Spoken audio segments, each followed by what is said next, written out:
खिलाफ सदा एहतियात बुलंद करे। आपने देखा होगा वो कौन सी क़यादत थी जो जमा हुई और इंडिया मुस्लिम पर्सनल बोर्ड की क़यादत और सदारत में, और जब हमने मुल्क में आवाज़ दी, जब कोई आवाज़ नहीं उठा रहा था। आज जलसे में तकरीर करना बहुत आसान है, गुफ्तगू करना बहुत आसान है, और इक़दाम करना बहुत मुश्किल है। सन्ना का था उस देखा आया है आप लोगों के नाम उनका पैगाम तो पढ़कर सुनाएंगे मोहतरम जनाब शकील अहमद खान साहब, जो मौजूदा एमएलए है टंडवा विधानसभा के। मैं उन्हें दावत देता हूँ कि आए और आपके सामने वो पैगाम पढ़कर सुनाएं। सब लोगों से गुजारिश की गई है कि 3 मिनट से ज़्यादा की गुंजाइश नहीं है। मुझे उम्मीद है कि इंशाअल्लाह बातें पूरी हो जाएगी। बहुत बहुत शुक्रिया हमारे शरीफ के द्वारा ये अहम इजलास महफिल के खिलाफ बुलाया गया है। ये एक संजीदा माहौल है, शायरी का माहौल इसको मत बुलाइए, खुदा के लिए कव्वाली का माहौल इसको मत बुलाइए। आपको अपने लिए, आने वाली नस्लों के लिए संजीदगी से गौर और फिक्र करना है कि आपके हर अमल से, आपके हर कदम से जो लाखों का मजमा और ये मैदान जिसने ये हमें बता रही है अल्लाह के बंदे अल्लाह की मिल्कियत के लिए जब जमीन पर खड़े होंगे तो एक इनकलाब बर्पा होकर रहेगा, बच नहीं सकता। लेकिन अभी इमरान मसूद साहब ने कहा कि आपने अपनों को पहचाना। अगर ये 2 चीफ मिनिस्टर चाहते तो ये मिल्लत और ये मुल्क इतनी परेशानी में मुब्तला न होता। इस धरती में ये लाखों लोग यहाँ खड़े न होते, उसी दिन फैसला हो गया होता। लेकिन क्या करें, हमें तो मालूम नहीं कि 50-50 साल एक आइडियोलॉजी को फॉलो करने वाले सीनियर लीडर भी स्कूल के अपनी आइडियोलॉजी के साथ एक खुद बगावत कर देते हैं और अपने हालात बदल करके अपनी आइडियोलॉजी अपने नजरिए से बगावत करने के लिए मजबूर नहीं बल्कि खुशी के साथ हमारे खिलाफ चले जाते हैं। दिल्ली गाँव भी चले गए, आंध्रा के चीफ मिनिस्टर भी चले गए।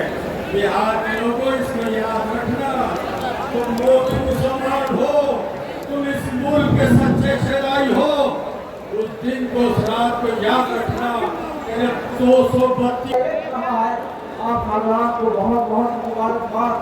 और आपको ये बता दें कि हुकूमत ने जो वक्त है 2025 लागू किया है, वक्त है इसका मैंने बहुत गहराई से मुलाकात हो, दानिशमंद हो, सभी के सभी मुस्तैद होकर करके इसके खिलाफ करने के लिए तैयार है। ये तो पहली लड़ाई है, हम उम्मीद करते हैं आइंदा भी इसी तरीके से लंबाएक होते रहेंगे और मुल्क की आज़ाद, मुल्क की हिफाजत के लिए, दस्तूर की हिफाजत के लिए और अपने दीन की हिफाजत के लिए, कानून की हिफाजत के लिए आप इसी तरीके से अपने जानवर से काम लेंगे। हम आपको फिर आप एक दफा मुबारकबाद करते हैं। इनकलाब जिंदाबाद, आवाज दीजिए इनकलाब जिंदाबाद। मुझे जिनको बात करना चाहता हूँ तो शुक्रिया अदा करना चाहता हूँ तो उन्होंने आज वक्त बचाने के लिए और दस्तूर को बचाने के लिए आज ये उन सबको यहाँ इकट्ठा किया। ये बात सही है, आज जो उनके हालात है वो किसी से छुपा हुआ नहीं है। जो फुल्का फर्ज चाहते हैं वो चाहती है कि स्कूल के अंदर जो सेकुलर का निजाम है उसको खत्म कर दिया जाए, उनकी लगातार की कोशिश है। ये वक्त पे दिन जो लाया गया है ये उसी नजरिए से लाया गया और उनकी कोशिश है कि इस मुल्क के अकलियत खसूसन मुसलमानों के जो भी हकूक है उनको आहिस्ता आहिस्ता उनको खत्म कर दिया जाए। आप देख रहे हैं कि हिंदुस्तान की सियासत में जो मुसलमानों की नुमाइंदगी हुआ करती थी आज वो कई दूर दूर तक लोगों ने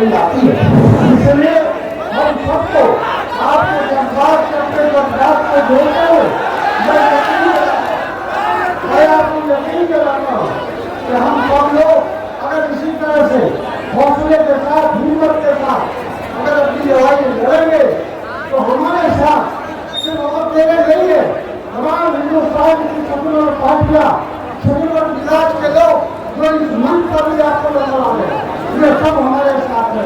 ये लड़ाई सेकुलरिज्म बनाम फिरका परस्ती है और ये लड़ाई हम जीतेंगे अगर इसी तरह से अपने हौसले को बनाए रखेंगे। बहुत बहुत शुक्रिया।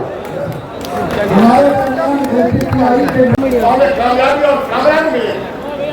आप इस बात पे यकीन करते हैं कि नहीं? बोलिए लबैक। राहुल गांधी जी जिनको आप जानते हैं, राहुल गांधी जी ने पार्लियामेंट के अंदर और पार्लियामेंट के बाहर पूरी कांग्रेस की हुकूमत, जहां जहां उसकी हुकूमत आई, हमेशा इस बात की कोशिश की कि मुल्क में अमन भाईचारा बना रहे, मुल्क में तशद्दुद का माहौल न बने। राहुल गांधी जी ने 4000 किलोमीटर की यात्रा की मोहब्बत के लिए, अमन के लिए। आज आपके बीच में वो आना चाहते हैं, लेकिन उन्होंने अपना पैगाम अमीर शरीयत के लिए भेजा। आपके इजलास के लिए, हमारे इजलास की कामयाबी के लिए उन्होंने एक खत हमें अर्साल किया और उसका मफ़हूम उर्दू में भी वाज़ह कर दूं, लेकिन अंग्रेजी में खत मैसेज है।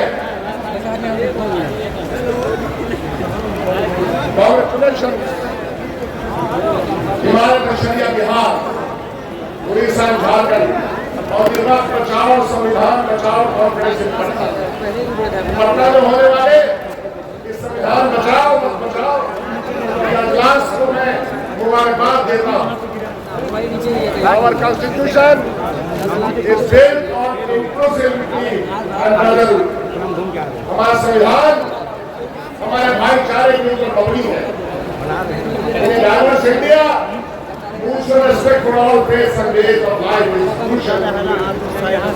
हमारे इस मुल्क में जहाँ पे मज़ाहिब के लोग रहते हैं, उसकी यूनिटी बरकरार रखने के लिए हमारे आईन में हमको आपस में एक दूसरे का रेस्पेक्ट करने की उसे तौफीक दी। We must resist the BJP and RSS divisive. Their agenda must has reforms and the attack on the constitution. RSS और BJP के एजेंडे ने जिस तरह से आईन पे हमला किया है, उसके खिलाफ हर रोज एहतियात की जरूरत है। I have faith in the people of India to defeat hate with love. प्यार के जरिए मोहब्बत की फतह होगी, ऐसा हमारा यकीन है। We have a long road ahead, but I am confident that if we work together, we can build a more human society. इंसानियत पे मबनी हम बेहतर समाज, बेहतर हिंदुस्तान बना सकते हैं। If we work together, we can build more human society. The Congress Party stands for an inclusive India where everyone can live fearlessly. बिना किसी खौफ और डर के हर हिंदुस्तान आइन के बाद मानते हुए देश को काम चला सकता है। जागना पड़ेगा। आप ही के लागू करते आई होप हिमालय शरिया जागना पड़ेगा। सम्मान को जागना पड़ेगा। सोए हुए हैं जनाब, सोए हुए हैं।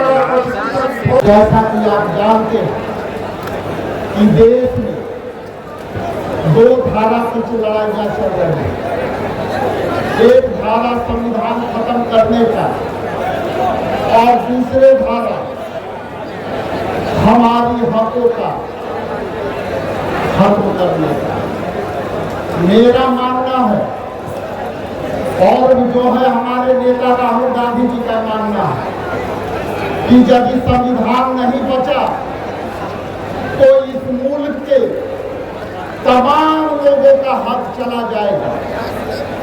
और बिहार में बैठे नीतीश कुमार और इनके समर्थक, अपने को बड़े सेकुलर कहने वाले लोग आज क्यों चुप हैं? वक्फ बोर्ड पर जिस तरह से जदयू के रवैया रहा वो कभी माफ करने वाला नहीं है। और इसमें भारतीय राष्ट्रीय कांग्रेस पार्टी और बिहार प्रदेश कांग्रेस कमेटी के तमाम नेता इसको जो है विरोध प्रकट करने का काम किया है। और आपकी इस लड़ाई में हम कदम से कदम चलाने के लिए तैयार हैं, कदम से कदम चलाने के लिए तैयार हैं। ये देश में दो समुदाय खतरे में है और वो समुदाय है अल्पसंख्यक समुदाय और दूसरा है दलित समुदाय। दलित के हक भी छीने जा रहे हैं और आरक्षण में उनको भी हक मारी की जा रही है। और दूसरी तरफ अक़लियतों की जो है भागीदारी खत्म कर दी जा रही है। उसी संदर्भ में आदरणीय राष्ट्रीय अध्यक्ष भारतीय राष्ट्रीय कांग्रेस के आदरणीय मल्लिकार्जुन खड़गे साहब, प्रेसिडेंट लेजिस्लेटिव ऑपोजिशन राज्यसभा ने आपके लिए संदेश भेजा है और साफ शब्दों में आपकी समर्थन किया है और वक्फ बोर्ड बिल को विरोध किया है। मैं आपके बीच आदरणीय मल्लिकार्जुन खड़गे साहब का और इसके पहले आदरणीय राहुल गांधी जी का संदेश आपके बीच आ चुका है। इसलिए अभी मैं आदरणीय मल्लिकार्जुन खड़गे साहब का संदेश आपके बीच रखना चाहता हूँ। आदरणीय श्री अहमद वली फैजल रहमानी साहब, वक्फ बचाओ संविधान बचाओ सम्मेलन में बुलाने के लिए हम सबके शुक्रगुजार हैं। मुझे इस अंजुमन में शामिल होकर बेहद खुशी मिलती, लेकिन निजी वाहनों से मेरी मौजूदगी संभव नहीं है। मैं इस हफ्ते जरिए इस आयोजन को सफलता के लिए आपको शुभकामना देता हूँ। आप जानते हैं कि संसद और संसद के बाहर कांग्रेस पार्टी लगातार वक्फ बोर्ड के छेड़छाड़ करने के मुखाबिक करती रही है। 8 अगस्त 2024 को जब लोकसभा में यह बिल पेश हुआ था तभी विपक्ष ने इसे संविधान के अनुच्छेद 26 का उल्लंघन बताते हुए विरोध किया था। इस कारण संयुक्त संसदीय समिति ज्वाइंट पार्लियामेंट्री कमेटी के पास इस बिल को भेजा गया। इसमें 572 संशोधनों के लिए मशवरा दिए गए, लेकिन विपक्ष के मशवरों को सरकार ने माना नहीं। बहुत विरोध के बाद संसद में डिसेंट नोट के विरोध का हिस्सा बनाया गया। यह बिल मनमानी तरीके से पास हुआ। हमारी सोच है कि विभिन्न समुदायों के विश्वास पूजा पद्धतियों के रीति रिवाज के अलावा और उनका सम्मान किया जाना चाहिए। ऐसा कोई काम नहीं होना चाहिए जो हमारे सेकुलर रियायतों को खत्म किया जा सके। वक्त का इतिहास बहुत पुराना है। कांग्रेस हुकूमत ने अलग अलग मजहब के इबादतों को रेगुलेट करने और उसकी हिफाजत करने के लिए संसद से अलग अलग समय पर जरूरी कानून बनाए हैं। लेकिन आज की हुकूमत पहले से बने कायदे को तोड़ फोड़ करके फिरका परस्ती ताकतों को बढ़ाने का काम करती है। गैर मुस्लिमों को जो कॉन्स्टिट्यूशन में यकीन रखते वो उन्होंने हमारे साथ मंच को साझा किया, लेकिन रोड पे गोलियां लाठियां सिर्फ मुसलमानों ने खा ली। सही बात है,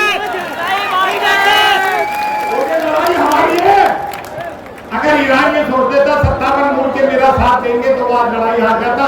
56 बहनें जो है उसके खिलाफ थी। नहीं, मैं बोलूंगा, मैं बिल्कुल बोलूंगा, क्योंकि मैं उस खानवादे से हूँ और ये मुहर्रम का महीना है। ये सैयद शुहदा इमाम अली मकाम हज़रत इमाम हुसैन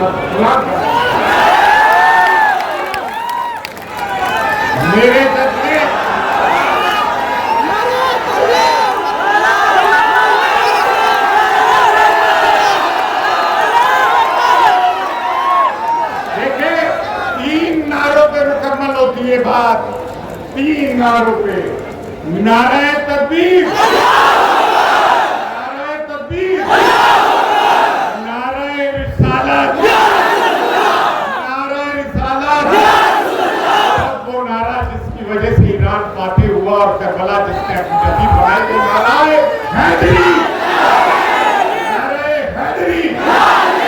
ये कोई शियाओं का नारा नहीं, ये आलम इस्लाम का नारा है। अब मैं राजे तहसीन पेश करता हूँ। कब अश्क बहाने से कटी है शबे हिजरा, कब अश्क बहाने से कटी है शबे हिजरा, और कब कोई बला सिर्फ दुआओं से टली है। सिर्फ दुआओं से काम नहीं चलेगा। और जो हक को सदाकत की शहादत करे मकसद, उठो के यही वक्त का फरमाने चली है।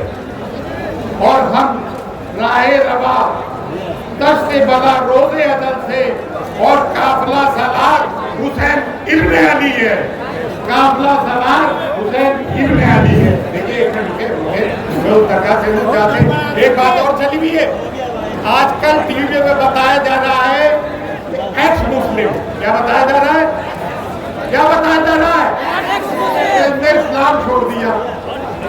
भाई सुनो, जब ख्वाजा मोइनुद्दीन चिश्ती आए तो कितने मुसलमान थे? आज बर्रे सगीर में जो सैकड़ों करोड़ मुसलमान है, वो कौन है? तो कितने लोग एक हिंदू हुए, कितने लोग मुसलमान हुए, कलमा पड़ा है। हमें ये बातें करते हो, हम उस दरगाह से जहाँ से कलमा पढ़ाया गया। और मैं एक बात कहता हूँ, हम वक्त के मुखालिफ है, वक्त के मुखालिफ है। हर वो इक़दाम जो मुसलमानों की जान देता है उसके खिलाफ है। अगर बाबरी मस्जिद को तस्करी में देके ना आते और पहलू खान का जब खत्म हुआ था उसी दिन जाते तो ये रबर कहा थी अपनी कुर्बानियां देने के लिए तैयार होना पड़ेगा।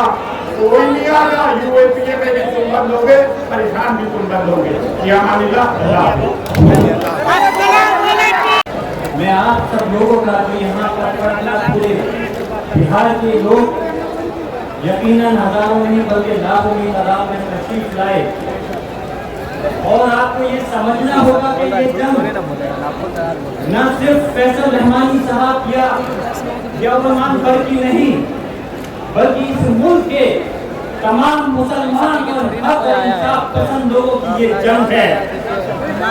और जिस तरह से मैं देख रहा हूँ हमारे बुजुर्गों के साथ नौजवान सबके अंदर जो जोश और जज्बा है, उसके ऊपर मैं एक शेर पढ़ करके अपनी बात को शुरू करना चाहता हूँ कि उकाबी रूह जब बेदार होती है जवानों में,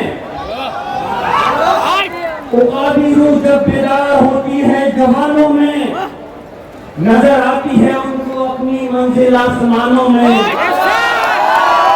नहीं तेरा नशेमन कसरे शाही की गुंबद पर, तू शाही है बसेरा कर पहाड़ों की चट्टानों पर। मुझे इस बात का एहसास है कि वक्त बहुत हो गया है और यकीनन इस गर्मी में आप लोग इकट्ठा होकर के इस बात की गवाही दे रहे हो कि ये जंग कितनी भी लंबी चले लेकिन इंशाअल्लाह ताला आप लोग हार मानने वाले नहीं हो।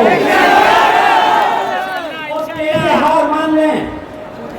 मैं पूछना चाहता हूँ, ये जमीन वक्त की जो हमारे बाबा और अजदाद ने हमारी कौम के लिए नहीं सिर्फ इस मुल्क की फलाह बहबूदी के लिए दान की थी, ये सरकार के द्वारा दी हुई भीख नहीं है, ये हमारे अपने बुजुर्गों के द्वारा अल्लाह के नाम पे दी गई जगह है। और इसकी हिफाजत इंशाअल्लाह ताला आखिरी वक्त तक हम लोग करेंगे, जब तक कि हम इस जंग के अंदर कामयाब नहीं हो जाते। मैं पूछना चाहता हूँ कि इस जंग को लड़ने के लिए आप लोग तैयार हो? हक और इंसाफ की लड़ाई में कभी डरा नहीं करते। ये आपका नौजवान साथी, आपका भाई रहमान पर, जिसने अपने दादा मोहतरम शफीकुर रहमान भट्ट साहब से, जिन्होंने उत्तर प्रदेश की विधानसभा पार्लियामेंट के अंदर अपने मजहब और अपनी कौम और गरीब लोगों की आवाज को उठाने में कभी कोई परहेज नहीं किया। संबल जैसे कि अभी फरमा रहे थे नाज़मी साहब, ये संबल बहुत गंभीर वक्त से चर्चा के अंदर है और चर्चा इसलिए है कि संभल के अंदर वक्त कानून आने से पहले ही हमारी मस्जिद को टारगेट कर लिया गया और जामा मस्जिद संभल की हमें ये याद रखना चाहिए कि सिर्फ बिहार या उत्तर प्रदेश या हिंदुस्तान नहीं, पूरी इस दुनिया पूरे आलम के अंदर जहाँ कहीं भी मस्जिद है वो अल्लाह का घर है और इंशाअल्लाह ताला उसकी हिफाजत करना आपकी और हमारी जिम्मेदारी है। तो मैंने वहां की हक और इंसाफ की आवाज को बुलंद करना, उसके अवध में मुझको परेशान